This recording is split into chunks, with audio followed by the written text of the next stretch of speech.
Online now, I've got a gentleman, no doubt he's one of the all-time great legends of comedy. He hails from Northern Ireland. You've seen him, no doubt, many, many times on TV, on radio, possibly in the theatre and in panto. Very talented man. He's got his own unique style. I spoke to him on the programme a number of years back. He's still as funny as ever. He's still working as hard as ever. And he's appearing this year at the Crawley Irish Festival. Jimmy Cricket, how are you doing? How are you, Gerry? Not bad at all, Jimmy. Not bad. You're still working away. Yes, oh, very much so. And this Crawley Irish, this promote the Irish theatre in Hoff. It's at the Hoff Theatre actually, and it's going to be a great day. It's the 19th annual Crawley Festival, Gerry, and it's Sunday the 21st of September. Noon to 7 p.m. And I'm in Eastbourne, and it worked out well. You probably know of a fella called Gerry Byrne. Yes, I do indeed. He's a wonderful man, a very warm personality. And Gerry is a very keen photographer. He takes snaps of everybody, you know. Yes. There's a saying, he was mugged once, and he had 25 photos of the mugger, you know. The fella couldn't get away.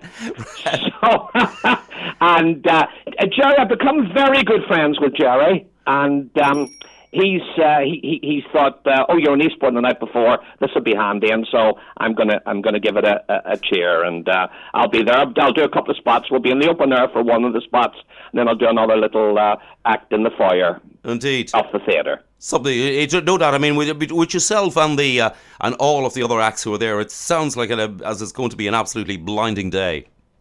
Yes, it's a fellow called John Nolan, isn't it? Yes. I've worked with him before. I think 3 or 4 years ago I did something for him.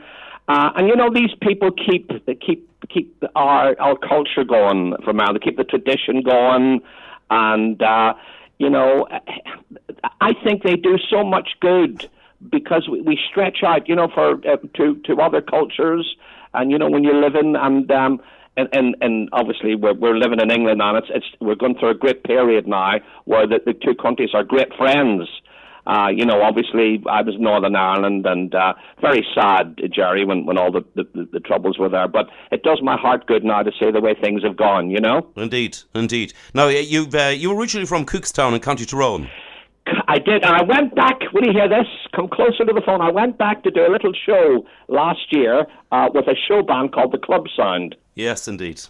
And would you believe the people that live next door to us, the Quinns, they've long gone, but their son, would you believe, was the Lord Mayor of Cookstown, and he came on stage after I did my act and gave me a little plaque. Isn't that lovely? Absolutely fantastic. Honestly, I mean, I left when I was 2 years of age, so I suppose I didn't get a time to fall out with anybody, Gerry. And then we moved to Belfast, you see. So I grew up in the big city of Belfast.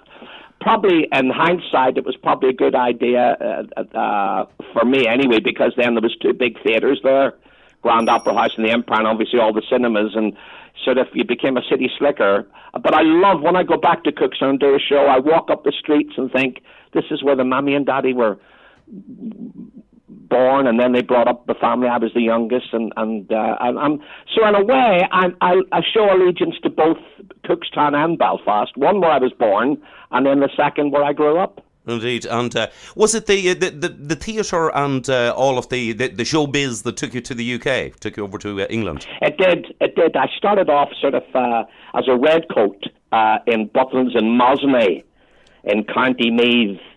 I had a great summer there. Most of the other entertainers and redcoats were all from Dublin, and there was Paddy and Iris Jessup. They did a tap dancing act, but they were the entertainment managers.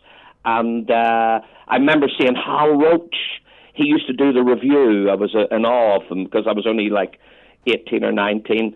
And I remember Eamon Andrews came over once because it was the Eamon Andrews Studios production company.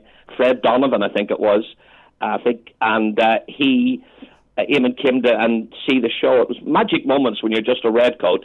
But I was given a lot of experience on the theatre there. They had a special redcoat show once a week, and that gave me a bit of that sort of got my foot through the door. So when I came over to England, I got transferred, asked them could I be a redcoat in one of the English camps. So that gave me that first sort of feel for the English type of audience. And then I was all set to go to London. This is how naive you can be. I was in Clacton-on-Sea doing Butlins, and when the season finished, the entertainment manager, Bill Martin, said to me, well, what are you going to do now, Jimmy? I said, well, I'm going to head into the West End. He said, well, no. He said, the West End is for musical theatre. It's for singers, dancers, right? He said, you do an act. He said, you turn right up that M1 and you get to the north of England, because that's where all the working men's clubs are. Yes. So really, he steered me on the right road, you know. Excellent. And it was great. I mean, I'm not saying it was easy, the clubs and things, Gerry, but like everything else, if your heart's in it and you persevere and you work hard to make people happy, then I suppose it's the same in any occupation. Indeed. And you got a brand new single out.